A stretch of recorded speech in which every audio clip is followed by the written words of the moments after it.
Alors nous avons tous besoin dans notre vie de lieux où nous pouvons être soi-même, où on peut être vraiment soi-même, des lieux où on peut même montrer sa vulnérabilité. C'est tellement vital d'avoir ces lieux où on n'est pas obligé de paraître, de représenter, de jouer une fonction, un rôle, mais d'être profondément soi-même. Et c'est pas si facile à trouver. C'est peut-être pas au travail qu'on trouve ces endroits-là avec les collègues. Bon, on a toujours une position hiérarchique, professionnelle à tenir. C'est peut-être pas la famille non plus. Pas toujours évident. On reste toujours un papa, une maman. Pas si simple. C'est pas toujours non plus dans les amitiés. Ça dépend. On a toujours en tout cas besoin de ce lieu vital où on peut dire sans être jugé. On peut être profondément qui nous sommes sans sentir un regard porté sur nous. Eh bien, nous entrons ce dimanche plus profondément dans le temps pascal par la porte du dimanche de la miséricorde.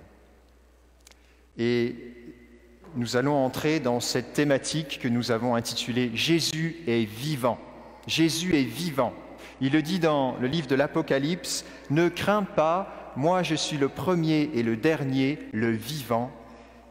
J'étais mort et me voici vivant pour les siècles des siècles. » Jésus est vivant.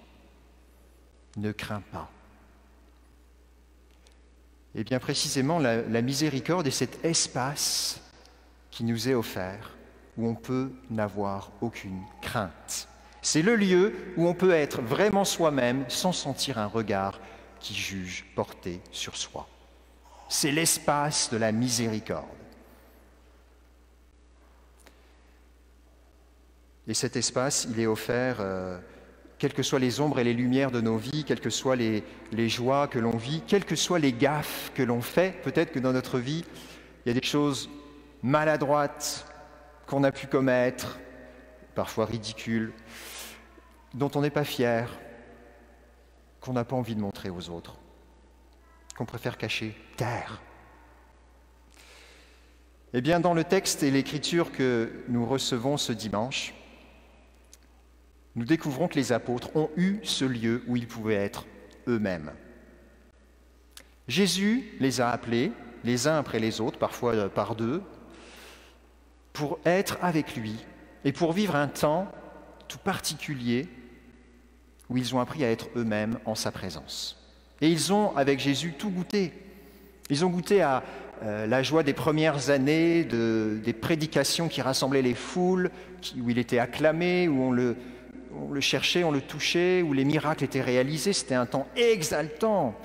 Ils ont goûté aussi au temps d'enseignement plus personnel, ces temps que Jésus a pris avec eux, ces temps où il leur a expliqué le sens des gestes qu'il posait. Ils ont goûté plus récemment, dans la chronologie liturgique que nous vivons en ce temps pascal, à les jugements. Ils ont goûté aussi aux accusations, aux fausses accusations.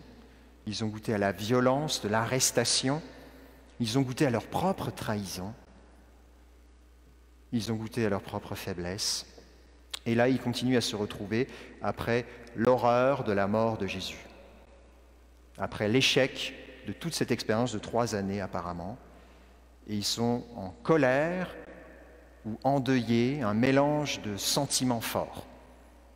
Et ils sont là.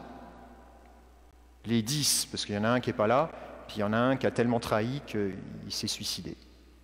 C'est un groupe qui a continué à se retrouver malgré les difficultés. Ils en ont vécu plein ensemble.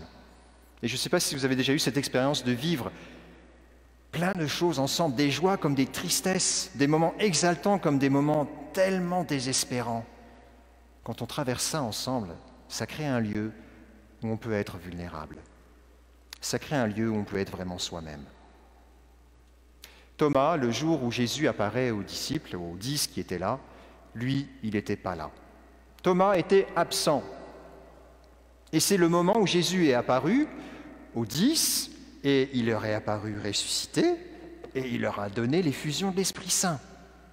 Il a soufflé sur eux, recevez l'Esprit. Et alors ils étaient fous de joie, évidemment, enflammés par le don de cet esprit, et on l'a entendu. Qu'est-ce qu'ils disent à Thomas qui rentre? Nous avons vu le Seigneur. Et l'autre, il est complètement rabat-joie, il éteint l'enthousiasme. Si je ne vois pas les plaies dans ses mains, si je ne mets pas mon doigt dans les plaies, ma main dans le côté, non, je ne croirai pas. Thomas, un mélange de colère, peut-être de jalousie de ne pas avoir été là au moment où Jésus est apparu. Zut, je n'étais pas à la bonne place au bon moment, c'est toujours comme ça dans ma vie que ça se passe, bref. Il a été un peu certainement débordant de frustration et ses mots ont probablement dépassé ses pensées. Bref, il en a trop dit, mais il a été lui-même. Il a été lui-même. Thomas a été profondément qui il est. Il a osé dire en face des autres qu'il ne les croyait pas. Je ne vous crois pas, je n'ai pas confiance en vous sur ce point-là. Ce n'est pas vrai. J'ai besoin de plus que ça. Vos dires ne suffisent pas. Ça prouve que ce lieu des apôtres était un lieu où chacun pouvait être profondément soi-même. C'est sûr que les autres ont dû être un peu énervés par l'attitude de Thomas. C'est toujours embêtant quand tout le monde a vu quelque chose et l'atteste, et puis tu en as un qui dit ah, arrêtez vos niaiseries, c'est n'importe quoi, là, votre point de vue, ça n'a pas d'allure, ça ressemble à rien. Puis quand on te dit en plus qu'on ne te fait pas confiance, c'est jamais agréable. En même temps, un lieu où on peut être soi-même peut entendre et doit pouvoir entendre ces choses-là. Et c'est bon. Ce qui est profondément bon dans cette rencontre, c'est que Thomas dit ce qu'il pense. Il ose dire ce qu'il pense et ce qu'il ne croit pas. Et il se compromet en le faisant. Il se positionne. Ça va être pour lui le point de départ d'un chemin vers la foi. Il va devenir, on va le voir, il va devenir un peu plus. On va voir quoi. Il est important qu'il l'ait dit. En se disant, il se met en route. Il pose un acte vers la foi, avant de devenir un acte de foi. Nous, on n'aime pas trop quand les gens disent qu'ils ne croient pas, qu'ils ne sont pas d'accord avec nous, qu'ils ne sont pas prêts à partager notre foi, que c'est que des niaiseries ce en quoi on croit. Et pourtant, c'est un acte tellement important. C'est un acte par lequel ils se positionnent vers la foi, même si ce n'est pas un acte de foi. Et ça les met en route. Et Jésus va entendre cet acte vers la foi. Jésus va le laisser, on dit, mariner dans son jus pendant 8 jours. 8 jours de temps.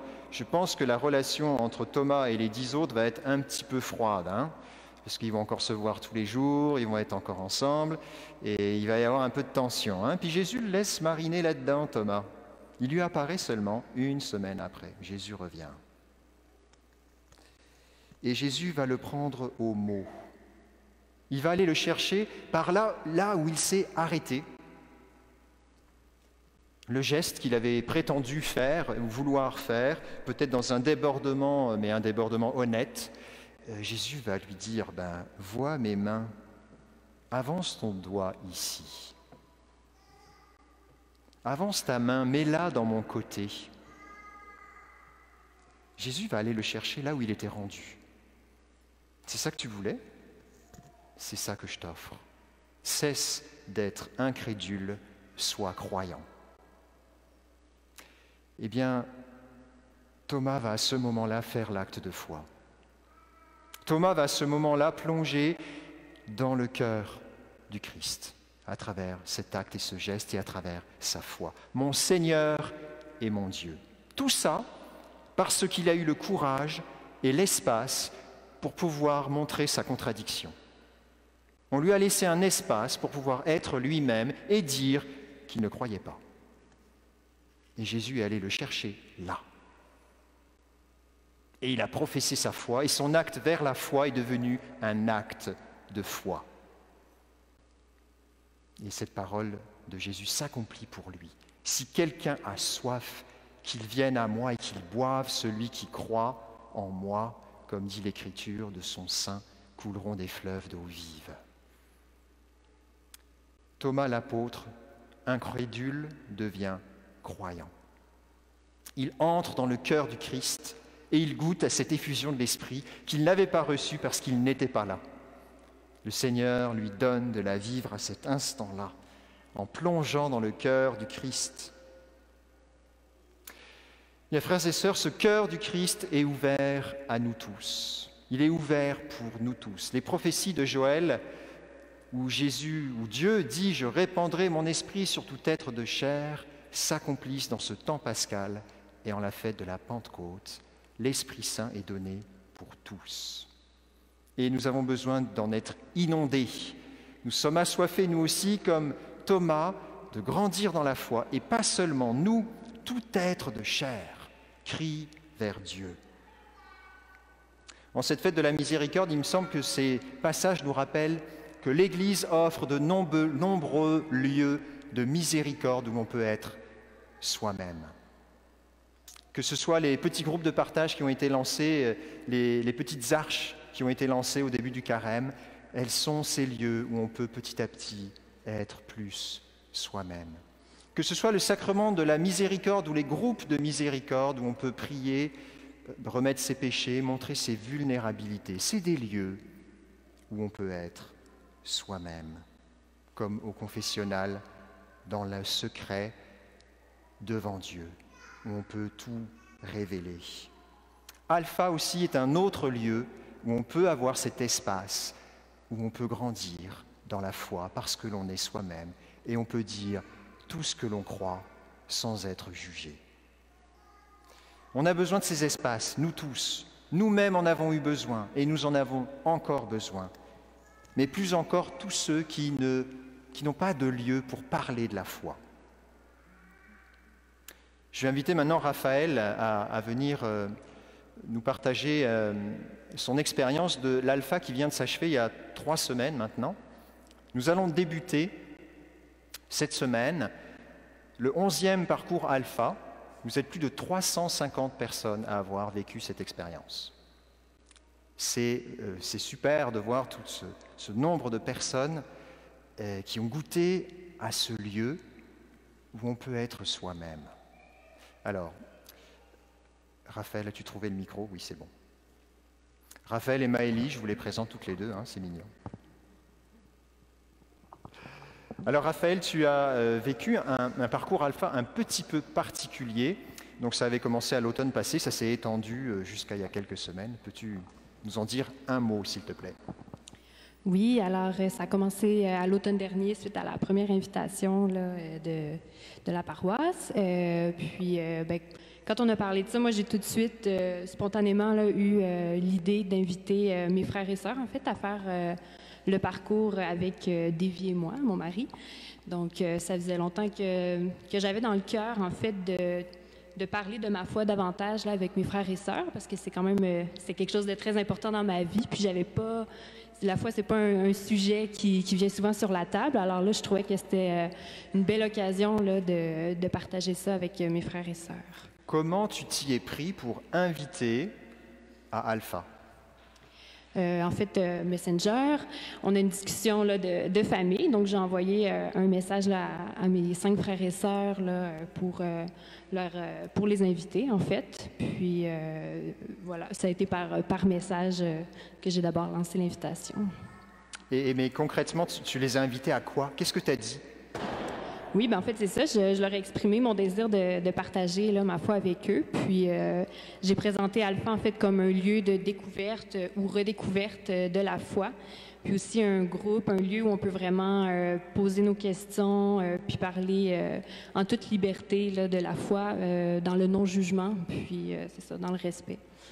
Alors, est-ce qu'ils ont participé? Ça dépend qui. Donc, il y en a qui ont spontanément répondu là, à l'invitation qu'ils étaient intéressés. Il y en a d'autres de qui j'ai pas eu de réponse tout de suite. Et certains ont décidé de ne pas se joindre au groupe, mais j'ai quand même eu là, plus de la moitié de mes frères et sœurs qui se sont joints au groupe. Quel est le moment, je dirais, le plus beau moment, le moment peut-être que tu n'aurais jamais pu vivre avec ta famille si tu n'avais pas fait Alpha avec eux? Bien, c'est sûr que la fin de semaine de prière de fusion à l'Esprit Saint, ça a été un temps de prière là, avec mes frères et sœurs. Donc, on priait là, individuellement pour chacun d'eux. Donc, j'avais jamais fait ça, moi, de prier avec et pour mes frères et sœurs. Donc, ça a été vraiment une belle première expérience.